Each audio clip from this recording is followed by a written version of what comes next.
BTC second battalion APSP మరియు DTC Kurnool నందు training అవుతున్న 630 మంది ట్రైనీ కానిస్టేబుల్స్కి 37వ జాతీయ రహదారి భద్రతా ఉత్సవాల సందర్భంగా మన రోడ్డు రవాణా సంస్థ వాళ్ళు మరియు ట్రాఫిక్ పోలీసులు కలిసి వాళ్ళకి అవేర్నెస్ ప్రోగ్రాము మరియు వాటి గురించి ఈ భద్రతాోత్సవాల్లో తీసుకోవాల్సిన చర్యల గురించి పిల్లలందరికీ వివరించడం జరుగుతుంది.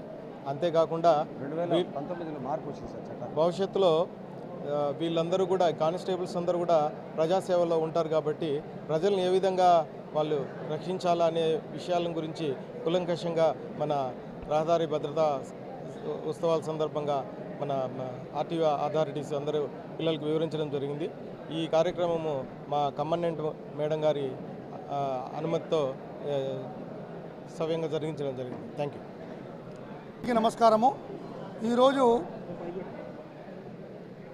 39వ రాష్ట్ర నేషనల్ రోడ్ సేఫ్టీ ప్రోగ్రాం భాగంగా ఈరోజు ఏపీఎస్పీ బటాలియన్ సెకండ్ బటాలియన్లో ట్రైనీస్ అందరికీ మనము రోడ్ సేఫ్టీ మీద, ట్రాఫిక్ అవేర్నెస్ మీద, ప్లస్ మేనేజ్మెంట్ మీద అవగాహన జరుగుతుంది.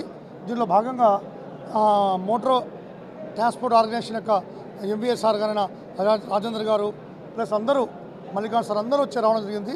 దీంట్లో భాగంగా ఏమంటే ట్రైనీస్కు అవగాహన చేయడం, హెల్మెట్ ధరించడము, ట్రిపుల్ రైడింగ్ పోకుండా ఉండడము, మళ్ళీ డ్రంక్ అండ్ డ్రైవ్ చేయకుండా పోవడము, మరియు సీట్ బెల్ట్ ధరించి వాళ్ళ ప్రాణాలు కాపాడుకోమని తెలియజేస్తూ ఇది మీద కొన్ని వీడియోస్ చూపిస్తూ అదేవిధంగా అందరిచే వక్తలచే మాట్లాడించి వాళ్ళకి అవగాహన చేయడం జరిగింది. Thank you sir.